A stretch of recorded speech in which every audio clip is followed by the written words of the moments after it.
Hello, world, and welcome to the In My Footsteps podcast. I am Christopher Setterland, coming to you from the vacation destination known as Cape Cod, Massachusetts.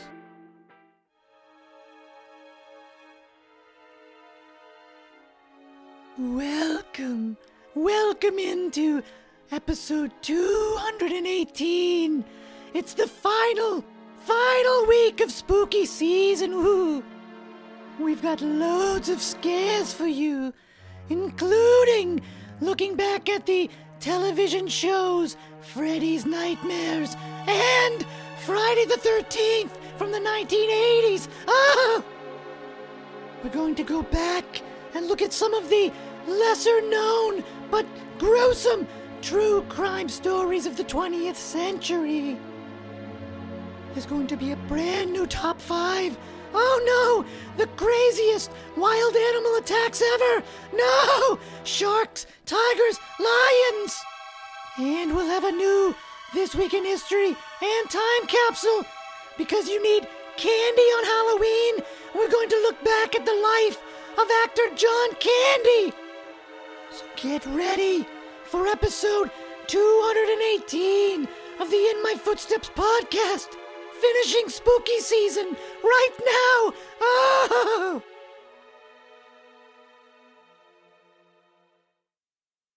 Well, that was definitely an experience. What do you want to talk about this week? About how we're finishing off spooky season? Hold on, I need a little energy drink after wrecking my throat doing that voice. I was trying to come up with a voice that could be used for the final week of spooky season, but also one that you could actually understand. That voice is actually the one that I do to speak for either my sister's dog Buddha or my little niece Sylvie's stuffed animals. It's just the easiest one to do. But yes, as my wacky voice said, this is the last week of spooky season. We're finishing off October strong. There's a lot of good stuff this week. Of course, I can't start this episode off proper without thanking my Patreon subscribers, my biggest backers, Lori, Mary Lou, Ashley, Kevin, Marguerite, Neglectoid, Crystal, Matt, Dr. Shrimp Porto Chico. Thank you all so much for being the biggest supporters, those that literally put their money where their mouth is to support me, my never-ending dream of being a full-time artist, creative person, content creator, whatever you want to call it. You too can get a shout-out on the podcast if you go and subscribe on Patreon for $5 a month. You get access to bonus podcast episodes, one of which will be going up in a few days from when this podcast goes live. You'll get access to the remastered Without a Map live streams that go up usually mid-month. If becoming a paying subscriber isn't feasible, you can join just on the free tier. I have an ever-growing free tier. That includes my Vegas journal, where I write and then decipher what I was thinking about when I lived in Las Vegas back in 2000, 2001. I also recently put up a new poem that I wrote a few weeks ago. I got some inspiration listening to the most recent Toad the Wet Sprocket album. Back in the college days, me and my oldest friend Barry, you've heard me mention his name a ton, we used to go to the beach. He would sit and play his guitar. I would write song lyrics or poetry, but a lot of the times the music we listened to, Toad the Wet Sprocket, Radiohead, Kings of Convenience, they would give me that creative burst. So it was fun to be all these years later and new Toad the Wet Sprocket music gave me that same burst. But that poem is on the free tier on Patreon. That's the point of that little anecdote. We'll get into more of the housekeeping portion of the show at the end because I want to get into spooky season. There is a lot here.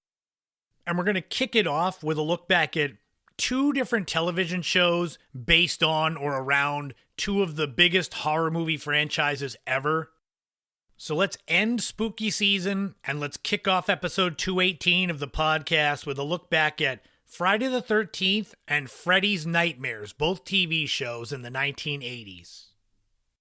In the 1980s, you would be hard-pressed to find 2 more popular horror movie franchises than the Nightmare on Elm Street and Friday the 13th series. Nightmare on Elm Street came out in 1984. It introduced the world to Freddy Krueger, the child-murdering bastard son of 100 maniacs. In 1980, the world was introduced to the Friday the 13th series, with Jason Voorhees coming aboard at the end as the kind of zombie, mongoloid teenage child.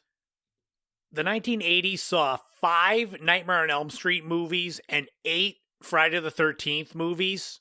For a while, it was like you would get one every single year. Those of us that read Fangoria magazine, every year there'd be a new picture of Jason or Freddy on the front introducing their next movie. But for all of the films in the theaters, some of you younger listeners may not realize that there were actually TV shows that came out based on and around these two franchises. One had a direct link, the other just had the name. Freddy's Nightmares was on from 1988 to 1990. This was a syndicated anthology that used Freddy Krueger, the Nightmare on Elm Street villain, as a host and an occasional character. So at least with that, even if he wasn't in all of the sketches, you knew you were going to get Freddy Krueger on the show.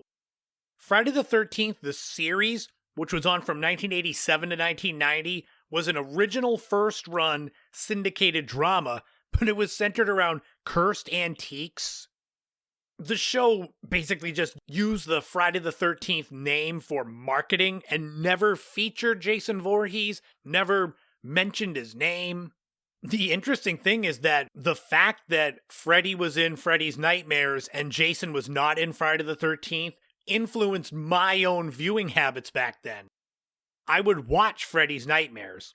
I watched, I think, one episode of Friday the 13th, and once I realized Jason wasn't a part of it, I said, well, I can spend that 30 minutes playing Nintendo or having my LJN WWF wrestlers beat each other up or something like that.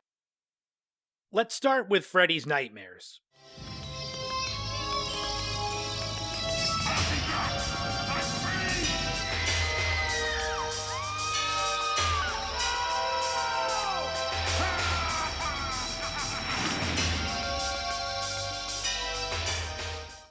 Freddy's Nightmares, A Nightmare on Elm Street, the series, premiered in syndication on October 8th, 1988. It was produced by New Line Television. And you know Nightmare on Elm Street is New Line Cinema, so there's a through line there. They're connected. The show would be presented by Robert Englund in full Freddy Krueger makeup. Think of him as kind of like the Crypt Keeper from Tales from the Crypt, where he'd be there introducing whatever tales of terror were coming up. That being said, the show was an anthology. Most episodes contained 2 separate half-hour stories. The pilot was a longer single story directed by Tobe Hooper of the Texas Chainsaw Massacre. Even though Freddy was a part of the shows, and there was actually one episode, that pilot, that was kind of his origin story, the series as a whole was designed to expand the Elm Street brand on television rather than continue film continuity. So you weren't going to get any survivors from the films, or get introduced to new characters that might be in the next movies. The show itself ran for 2 seasons and 44 total episodes, ending in March of 1990. What's interesting is that while the Elm Street series in film was Wes Craven's creation, the TV series was produced by New Line, like I said, and developed for TV by Jeff Frilich.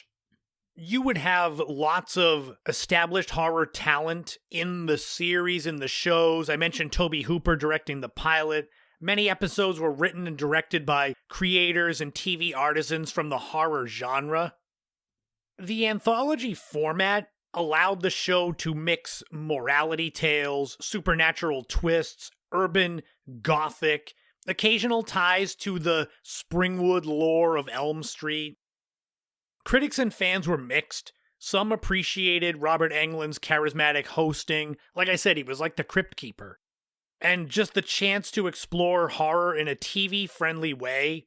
But others found episodic unevenness, restrictions which were mostly network standards and budgets that would limit the gore and surrealism that the Nightmare on Elm Street films could deliver. For me, when I was watching it and I was 12 years old, I went into it thinking it was going to be like a Nightmare on Elm Street movie, and then when it wasn't as gory or terrifying, I guess, as I thought, I still would watch sometimes, but I rapidly lost interest. The show today, it's more of a modest cult following. It is 38% fresh on Rotten Tomatoes, so I would say if you're not into watching the series as a whole, check out the pilot that is kind of the origin of Freddy Krueger's story. That's as close as you're going to get to a separate Nightmare on Elm Street film in the show. But if you do want to watch it, Freddy's Nightmares saw limited physical releases in various markets. There were some VHS volumes in the early 90s, some DVD releases, but mostly overseas. So this is something, if you want the DVD collection, you may be surfing eBay. But I will tell you that it is available for free on Tubi right now. I don't know if it's going to be that way forever, but if you're interested, go there and check it out. Now, on the other side of the coin, Friday the 13th, the series, had nothing to do with the Jason Voorhees character.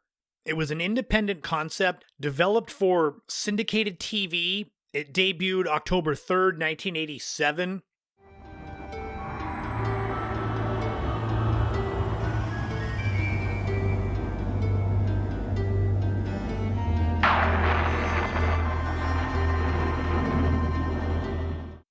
The series' premise: 3 heirs inherit an antique shop and soon discover a collection of cursed or evil objects originally sold decades earlier.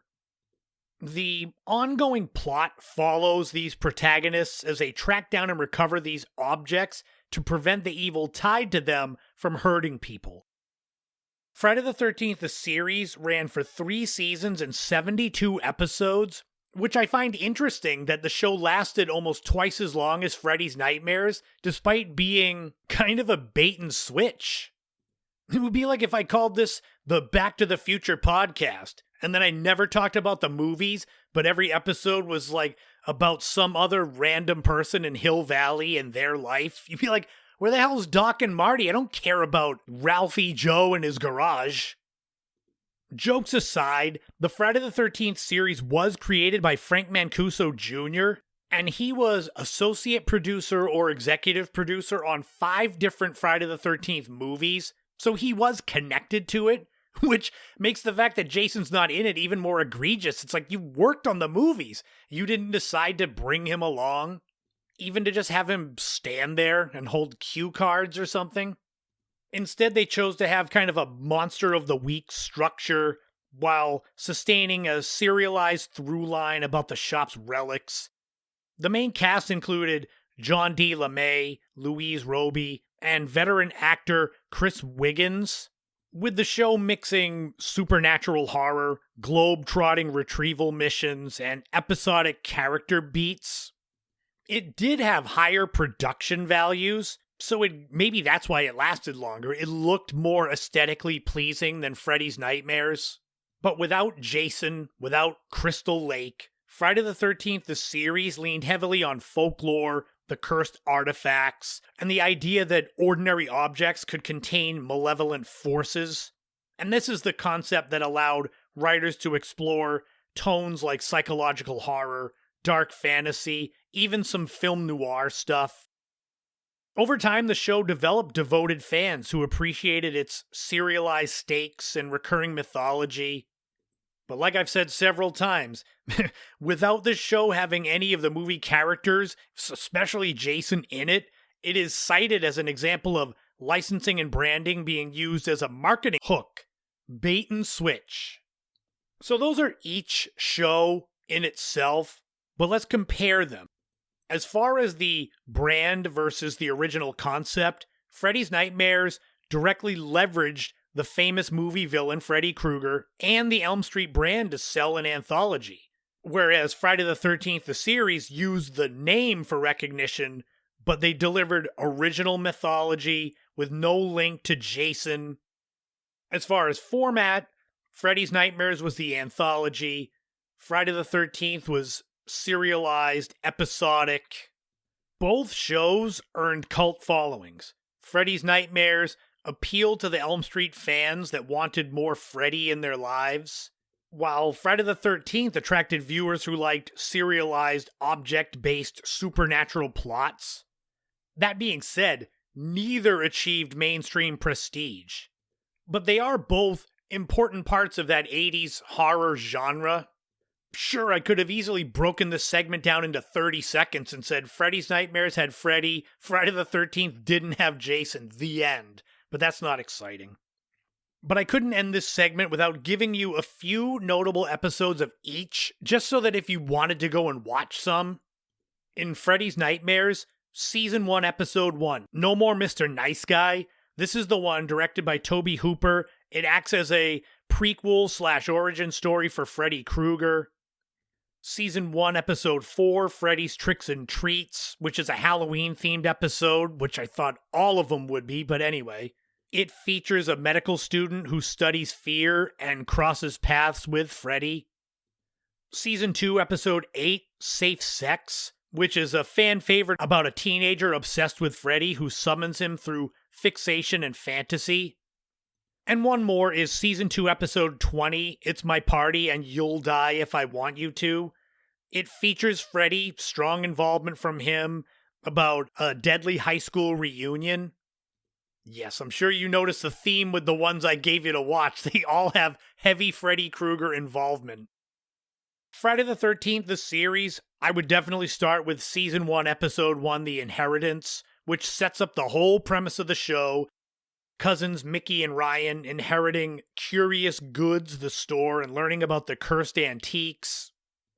Season 1, Episode 18, Faith Healer, includes a guest star, Angus Scrim, who is the tall man from the movie Phantasm. If you've never seen that movie, go see that.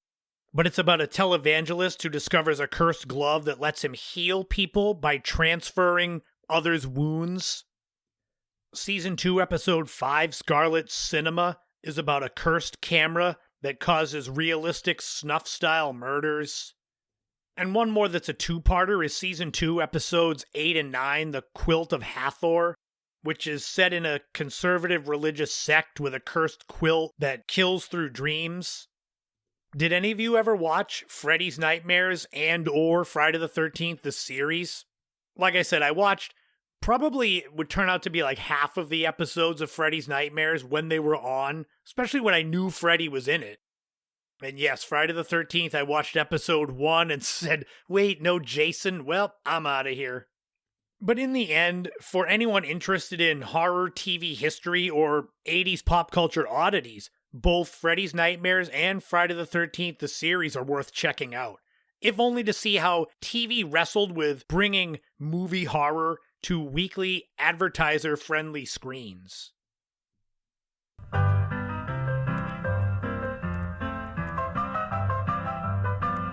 This week in history, we are going back 75 years to October 31st, 1950, and the birth of beloved comedy actor John Candy. John Franklin Candy was born in Newmarket, Ontario, Canada. His father passed away when he was only 5 years old, leaving his mother to raise him and his older brother. Despite the early hardship, Candy developed an interest in performance while attending Neil McNeil Catholic High School. He initially pursued journalism and broadcasting at Centennial College, then transitioned to acting after discovering a passion for comedy and stage work. It was in 1972 that Candy joined the legendary Toronto branch of the Second City, an improvisational comedy troupe that would launch the careers of many prominent comedians like Eugene Levy, Catherine O'Hara, Rick Moranis, and Dave Thomas. It was alongside these future stars that Candy honed his improvisational skills and developed many of the recurring characters that fans would come to cherish. In 1976, Candy joined the cast of SCTV, Second City Television, a sketch comedy show that would bring him national attention. He created some of his most iconic characters, including Johnny LaRue, Dr. Tongue, and station manager Melonville's Mayor Tommy Shanks. The show became a cult phenomenon and earned John Candy an Emmy. As a side note, I used to watch SCTV when it was on Nick at Night in the mid-'80s. I think I watched that before I watched SNL.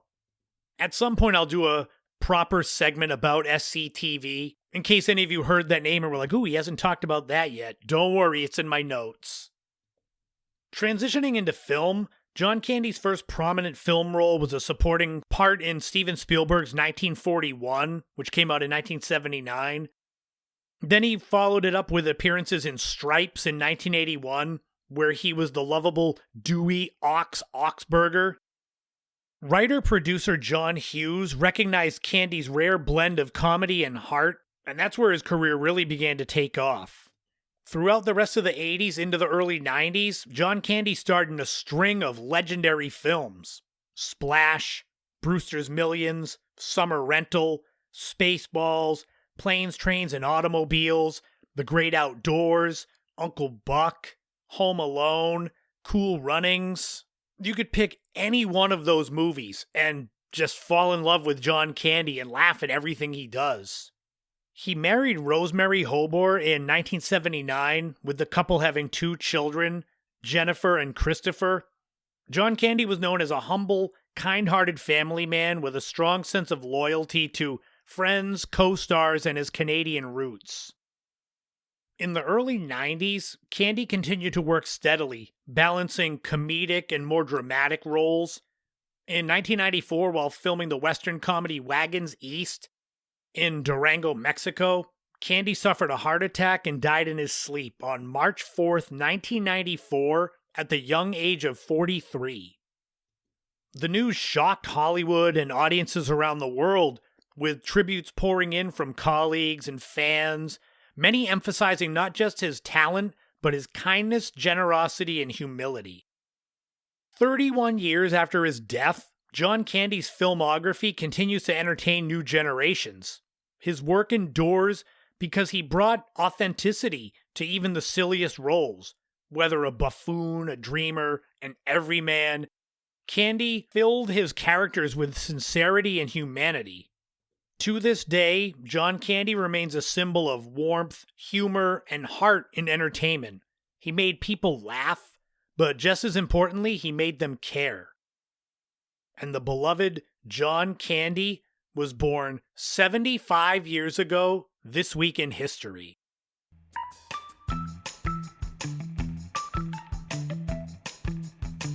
Now it's time for a brand new time capsule.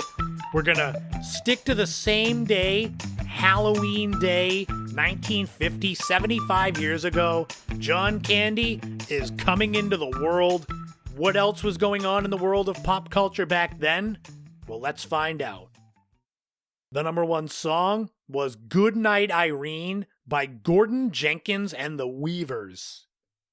The song was originally recorded in 1933 by blues legend Huddie Ledbetter, also known as Leadbelly. The song was actually the B-side on the single by the Weavers, which I believe the A-side is pronounced Zena, Zena, Zena. It's spelled Tzena, I guess. But the song went to number 1 and stayed there for 13 weeks. The biggest thing I could find out about the Weavers was that it was the launching point for legendary folk artist Pete Seeger. The number 1 movie was All About Eve, and you could get into the theater with a ticket costing 46 cents. This is a drama starring Bette Davis and Marilyn Monroe, and also Annie Baxter, who stars as Eve Harrington as a young aspiring actress who works her way into the life of popular but aging Broadway star Margot Channing, played by Bette Davis. It is 99% fresh on Rotten Tomatoes, and was a hit at the box office, making $8.5 million on a budget of $1.5 million. It is consistently ranked in the top 25 greatest movies of the 20th century, with there being many takeoffs and adaptations of this storyline, from things like The Simpsons to All Elite Wrestling, professional wrestling. The number 1 TV show was the Texaco Star Theater.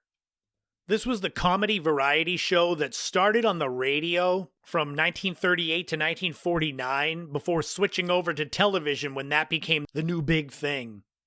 The show was hosted mostly by Milton Berle, and it was what you would expect with a variety show: music, comedy. And once the Texaco sponsorship ran out in 1953, it changed its name to The Milton Berle Show and lasted a few more years until 1956, giving Milton Berle the nickname Mr. Television. And if you were around back then, Halloween 1950, perhaps you wanted to throw a Halloween party, but you have no clue what to do? Well, you're in luck, because I happened to find an article from the newspaper in 1950 giving you instructions on what to do and how to throw a Halloween party. Would you like to know what to do for your Halloween party in 1950? Well, first it says you have to get in on the new current craze, which is children saying trick or treat when they come to your door. It says to have all the kids ages 5 to 10 come to your house at 5 o'clock, have a spooky supper. That's a Nana word that I remember. You need to have your guests show up in costume. You can make your room spookier by putting sheets over your lamps, to make them like ghosts. Instead of carving jack-o'-lanterns, you can put faces on navel oranges using cloves to make faces. There's apple biting contests where apples are suspended by strings. You can have a bowling game by placing toothpicks into apples and having them as the pins and rolling an orange as the ball. And then you can dim the lights and have kids go on a treasure hunt for apples, oranges, nuts. Boy, they really want you to do stuff with apples and oranges. No candy. And then you finish it off with a nice round of trick or treat where you walk with the kids but far enough back that you don't embarrass them by being there. So there you go. That's how you throw a party in 1950 for Halloween. Obviously, it means you have to buy like 15 dozen apples and ruin them. But that'll wrap up a new time capsule and a new This Week in History. Now the jokes are put aside. We're going to get creepy and gory and scary as we look at the top 5 craziest wild animal attacks. Ruining my search history again for this podcast. But let's get into them right now.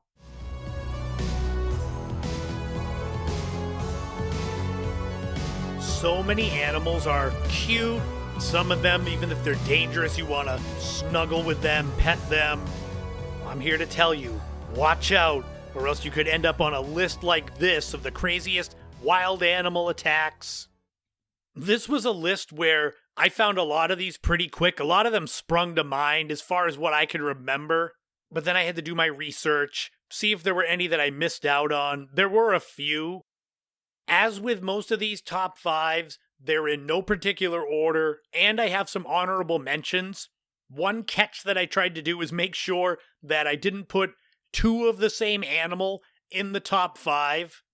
So there are a couple of animals that appear twice, but 1 in honorable mentions, 1 in the top 5. My guess is a lot of you that are around my age will be familiar with most of these. If not, don't worry, I'll give you all the details you need.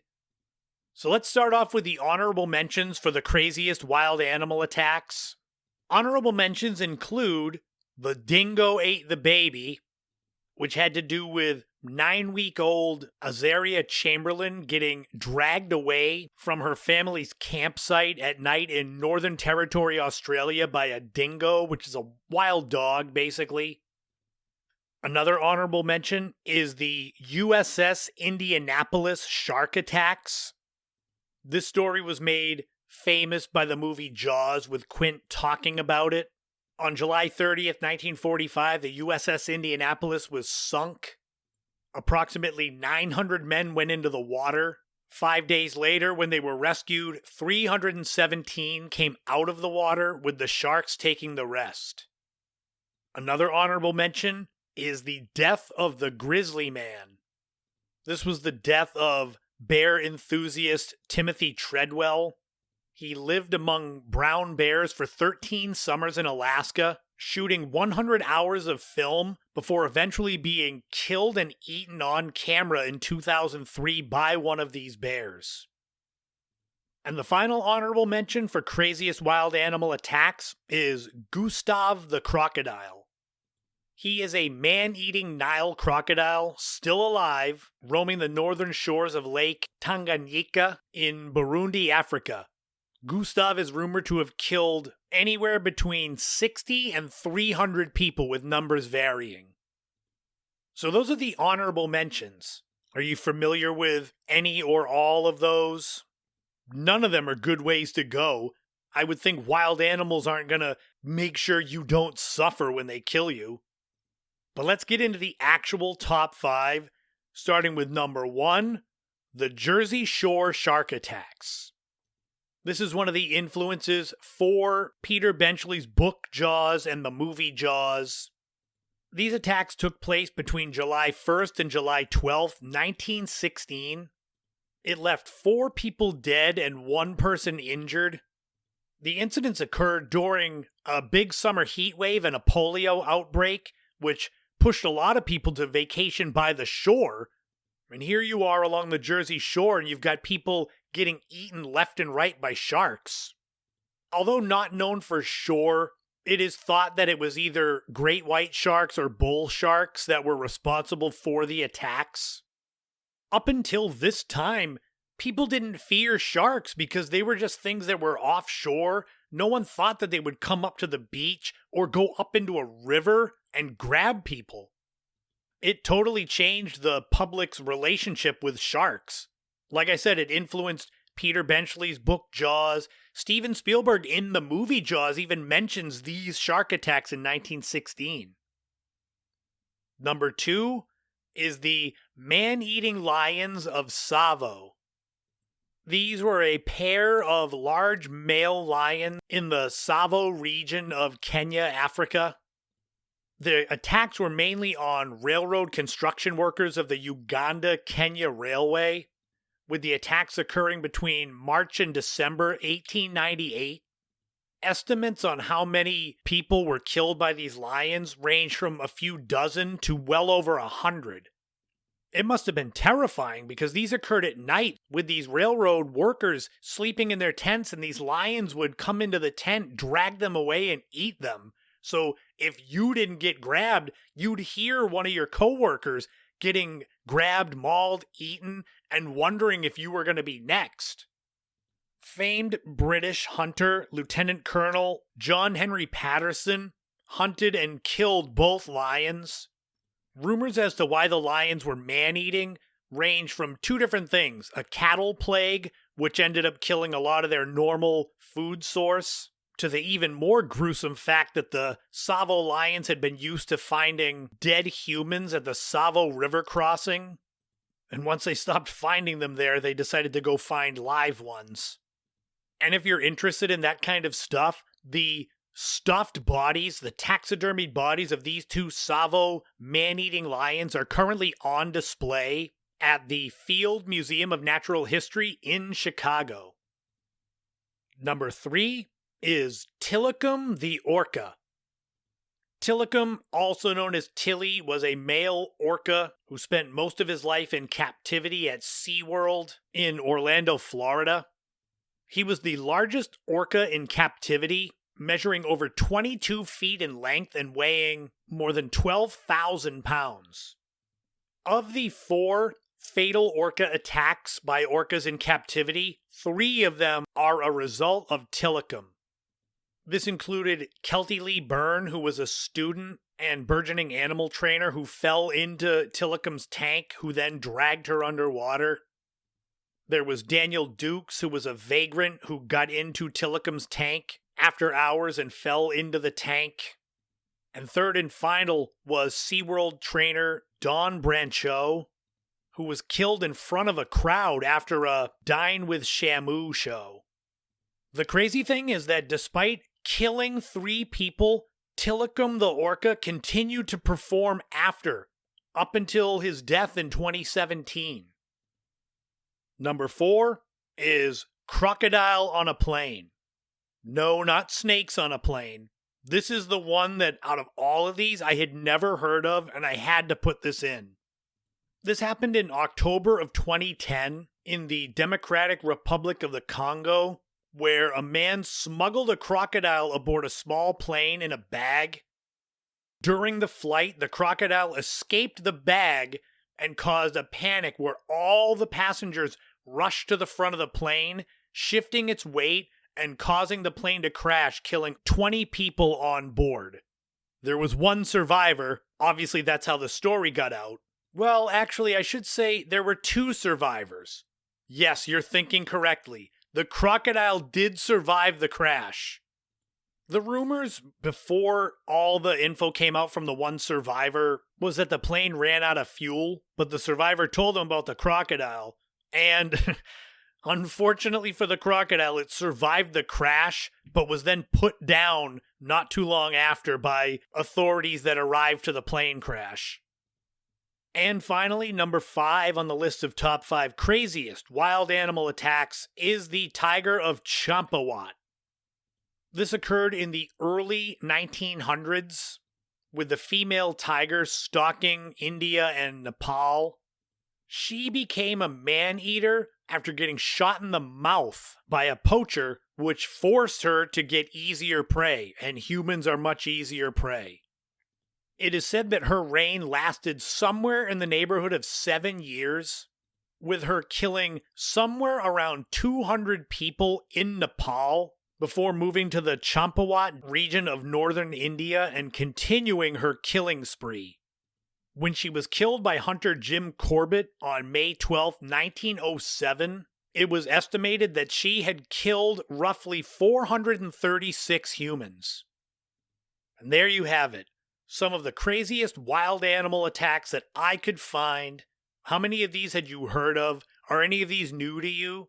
I would think the crocodile on the plane might be. I had never heard of it.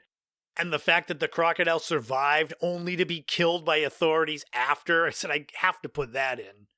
So there you go. If you're out for a hike and you see a tiger or a lion or a bear, don't go up and pet it.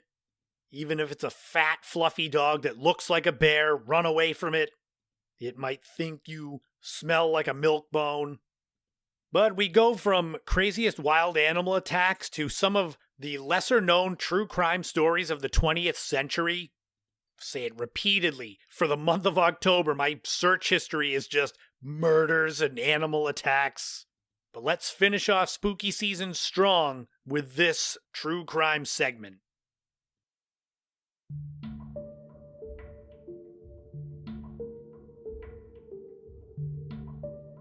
In the annals of true crime in the 20th century, there are a lot of cases that stand out. Ted Bundy, the Manson family, Jeffrey Dahmer, the Black Dahlia, John Wayne Gacy. For Cape Codders, the Lady of the Dunes. But for all of those famous or infamous true crime cases, there are a lot that are just as gruesome, just as disturbing, that have flown under the radar. So what I wanted to do for this segment to kind of wrap up spooky season on the podcast is look at some of the lesser known true crime stories of the 20th century. For me, as someone who enjoys true crime, a lot of these ones when I researched and looked up lesser known true crime stories, I am familiar with most of these, but that doesn't mean that you are going to be familiar with them. So I really didn't want to do super deep cuts that I had no idea of because I figured they'd be so obscure. So I'm going to try to get through as many of these as I can without the segment overstaying its welcome. And I'm going to do them in chronological order. And if there are any that I gloss over, send me a note. I can do a deeper dive into them next year in spooky season. I had thought about that. Because I try to keep these to the October month, so if there's one of these you're like, oh, you should do a deeper dive into X, I'm like, okay, wait until October 2026, yay.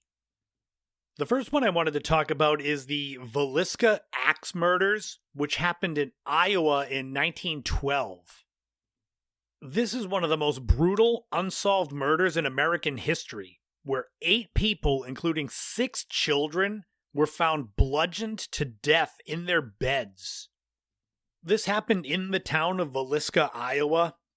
6 members of the Moore family and 2 young girls that were sleeping over were all found dead. When the family didn't come out the next morning for their chores, that was when the police were alerted by neighbor Mary Peckham. Multiple suspects, including a traveling minister, were questioned, but no one was ever convicted. It is rumored that the killer or killers waited in the attic for the family to go to sleep, started in the master bedroom, and took their time killing all 8 between the hours of midnight and 5 a.m. Today, the house where the murders took place is a tourist attraction in Villisca, Iowa. You can even stay there overnight. If you go to murderhouse.com, you can get a full story of the crime and the aftermath. I'll link to it in the podcast notes. The next one I want to talk about is the Hinterkaifeck-style murders in Colorado in the 1930s. The gist of it is that a rural family was found slaughtered on their isolated farm with evidence that the killer had lived there for days after the murders. This inspired comparisons to Germany's infamous Hinterkaifeck case. Those happened in March 1922, when 6 inhabitants of a small isolated farmstead were murdered, and the killer lived in the farmhouse for 3 days with the corpses, eating their food, using the fireplace, and feeding the animals on the property. However, despite the connection to the gruesome German case, because this happened during the Great Depression, this version in America quietly vanished from newspapers. Then there is the Cleveland torso murders, which happened in Ohio between 1935 and 1938. This is where a sadistic killer dismembered at least 12 victims in Cleveland's shantytown. Police, including legendary Elliot Ness, investigated but failed to identify the murderer. The killer was known as the Mad Butcher of Kingsbury Run, which was a bleak industrial ravine which cut through Cleveland's east side and was known for shantytowns.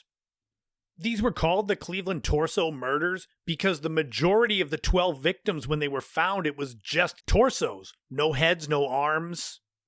Most of the victims were poor, they were homeless, so they were easy to be forgotten about. The crazy thing is that Cleveland's public safety director at the time was famed lawman Elliot Ness, who had only recently brought down Al Capone, and he could not solve this crime. Despite never having anyone convicted for the crimes, the main suspect and the person that people point at today was Dr. Francis Sweeney, who was a World War I veteran and a physician, and was known to suffer from mental illness. Despite lacking concrete evidence, Sweeney failed 2 lie detector tests, and then after he was committed to a mental hospital, sent taunting letters to Elliot Ness. The next one is one that a lot of you might be familiar with, and that is the Phantom Killer of Texarkana, which happened on the Texas-Arkansas border in 1946. I say you might be familiar with it because the crimes inspired the 1976 film The Town That Dreaded Sundown. There was also a 2014 remake of that movie, which actually gets better reviews than the original. The Phantom Killer would attack couples in parked cars in secluded areas like lovers' lanes, killing 5 people.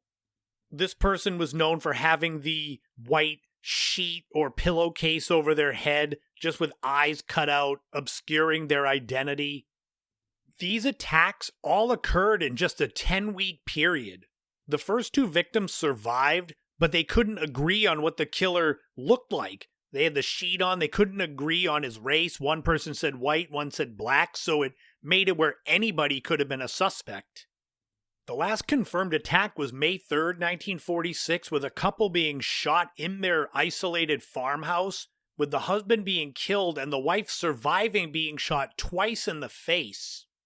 More than 400 suspects were questioned, with the main suspect, Ewell Lee Swinney, being fingered as the killer by his wife, but she later recanted her story. One of the saddest cases, but it has since been solved, is the story of the boy in the box. This happened in Philadelphia, Pennsylvania in 1957, where a young boy's body was found in a cardboard box, beaten and malnourished. On February 25th, 1957, a young man walking along a dirt road spotted this large cardboard box discarded in a field, and inside the box was this boy thought to be between 3 and 7 years old, wrapped in a plaid blanket. What makes it even sadder and weirder is that despite the boy being malnourished, he looked like he had been recently washed, his hair had been cut, his nails had been trimmed, but yet here he was, discarded in a field like trash. They checked hospitals, orphanages, adoption agencies, but law enforcement could find nothing that would identify this boy. The case has spawned dozens of theories. One that he lived in a foster home not far from where the box was found. A woman came forward in 2002 saying that her mother was the culprit, but her story had a lot of inconsistencies. There was possible human trafficking. There was an accidental death thought that they somehow killed the boy by mistake and they had to get rid of the body. In late 2022, using modern forensic genealogy, the Philadelphia police revealed that the boy in the box was actually Joseph Augustus Zarelli. He was 4 years old when he was found dead. It's unknown if his parents, Augustus and Mary Zarelli, were considered suspects. They are both long since deceased. But young Joseph has some half-siblings who are still alive but have never been identified. As of 2025, the case is still ongoing despite the boy being identified as Joseph Zarelli. I got 2 more here to share with you. One is the Icebox murders from Texas in 1965. This is when police in Houston entered the Rogers family home and found Fred and Edwina Rogers dismembered in the refrigerator. Their reclusive son Charles disappeared and was never seen again. It's unknown if he was a CIA operative who fled the country, or a victim himself, or the perpetrator. On June 23rd, 1965, after days had gone by without hearing from Fred and Edwina, Edwina's nephew became concerned and he went over there. Finding the house locked, he had to break in through the back door. He opened the refrigerator and found all kinds of meat wrapped up nice. Then when he looked in the vegetable drawer, he found 2 heads. That's when the nephew realized that all the meat that was stored nicely in the fridge was the dismembered bodies of Fred and Edwina Rogers. They were dismembered with surgical precision, with it being just really gruesome, with Fred being beaten to death with a hammer, his eyes gouged out. Edwina was shot execution style, with police believing these murders took place in the bathroom, or at least the dismembering with all the blood that was in there.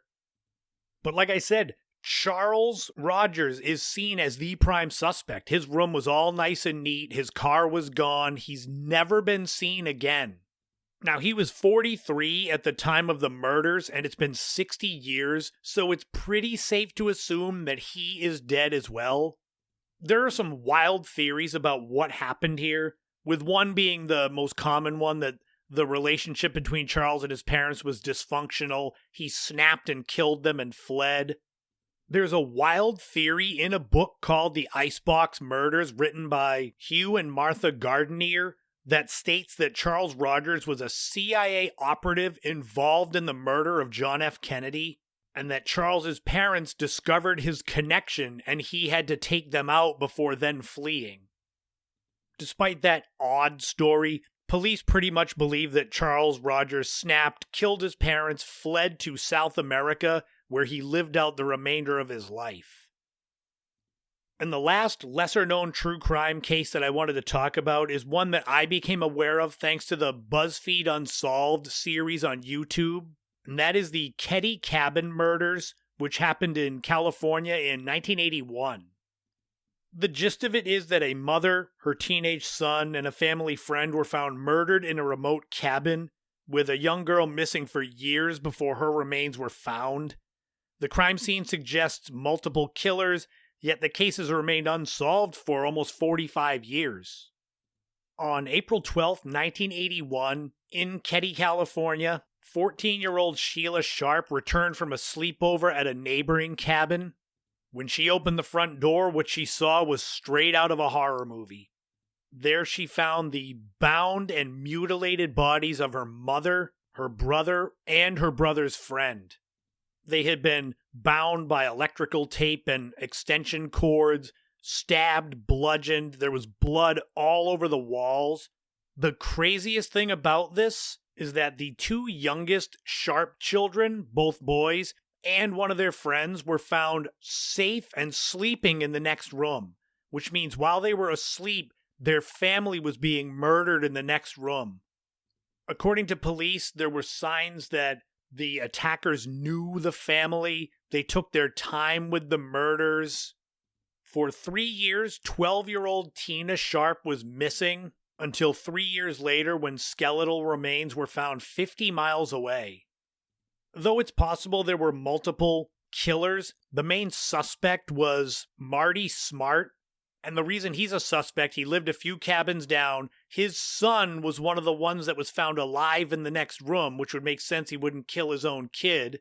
But he was mad at Sue Sharp, the mother, for encouraging his wife to leave him. And he supposedly confessed to his wife about the murders, and shortly after they occurred, he fled and moved to Oregon. Though never officially charged, police believe that it was Marty Smart and his friend ex-con Bo Bubade that were the ones that killed the 3 Sharp family members and their friend Dana Wingate. But those are some of the lesser-known, really disturbing true crime cases of the 20th century. Are there any of these that you're familiar with? Were there any that, I'm sorry if they give you nightmares now? Like I said, some of these I learned about through the BuzzFeed Unsolved series on YouTube, and there were more. I just wanted to make sure this segment of the podcast didn't go on too long and get way too morbid. But until next year, that's going to put a wrap on spooky season. I hope you have been intrigued and disturbed. And also, until next week, that's going to wrap up episode 218 of the In My Footsteps podcast. Thank you so much for tuning in. I hope you weren't too horrified or grossed out. Thank you for making it to the end. I hope you've enjoyed spooky season, my foolish intros with different voices. Next week it'll be a return to normalcy, but it's also episode 219 is the 5-year anniversary of the podcast. And boy, there's a lot of fun stuff I'm going to get into. Besides a little retrospective about 5 years of the podcast, it's also my birthday week. I will share with you one of the infamous stories from one of my birthdays, one that I've never shared, but this is one you have to hear to believe. As far as the meat of the podcast, we're going to finally do an overview of the Monty Python comedy team. I don't know how it took me this long to get to talk about them. For my birthday week, we are going to bring back Restaurant Storytime. It's going to be Restaurant Storytime 10. Man, I got injured again. Where I talk about some of my famous injuries from my restaurant days. A few of them might rival some of those true crime cases as far as blood and gore go. There'll be a brand new top 5 that are going to be the top 5 things that I was alive for in the 1970s to really show my age. So all of that fun stuff is going to be next week on episode 219, 5-year anniversary of the podcast. Man, at some point I should just re-record that first episode, like when musicians do remastered versions of old songs. It'll be remastered version of the first podcast where I sound more confident and normal and not monotoned. What's going on, guys? If you enjoy my content, and I hope you do if you've made it this far in the podcast, I hope you're not hate listening, but you can support me by becoming a member on Patreon for $5 a month. You can also buy me a coffee. Those are not recurring. They can be as little as $1, or you can do recurring memberships. Of course, if parting with money isn't feasible, and I totally understand, the best thing you can do otherwise is share my content, share the podcast, my YouTube channel, which this week I uploaded the When Henry Met Henry behind the scenes post-filming video. It's about 17 minutes. I went out for a walk on the bike trail, so there's a lot of fun Cape Cod fall scenery, and I talk about the whole filming experience from the beginnings with Frank's idea, the fundraising, the actual filming, and what might occur with the film going forward. Next week, I might have some more news in my film career. I'm meeting with a director this weekend from when I'm recording the podcast about possibly doing something together next year. And I'm going to pick his brain about more things I can do in the film industry. So next week, there may be more things besides 5 years of the podcast and my birthday. Who knows? Or there'll be nothing and I'll be sad and I just won't talk about it. You'd have to ask me, why didn't you mention it? Shut up. Follow me all over social media, my Facebook fan page, Instagram, Threads and Blue Sky. Read the blog. Initial Impressions 2.0 is up weekly. I'm dropping a new blog entry tomorrow from when this podcast goes live, Throwback Thursday. I entitled it, The Right Meet Cute Story, The Wrong Time in My Life. That's enough of a tease. Happy early birthdays to 2 different Michelles that share the same birthday as me. My boss, Dr. Mike's wife, Michelle, and my stepsister, Michelle. It's interesting, isn't it? They both have the same birthday as me, so there's 3 of us. Yes, happy early birthday to me.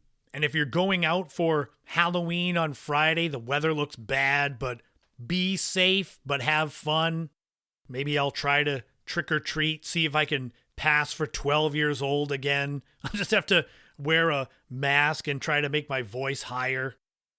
But let's get on out of here. Remember, in this life, don't walk in anyone else's footsteps. Create your own path and enjoy every moment you can on this journey we call life, because you never know what tomorrow brings. This has been the In My Footsteps podcast. I am Christopher Setterlin. You already knew that. And I'll talk to you all again soon.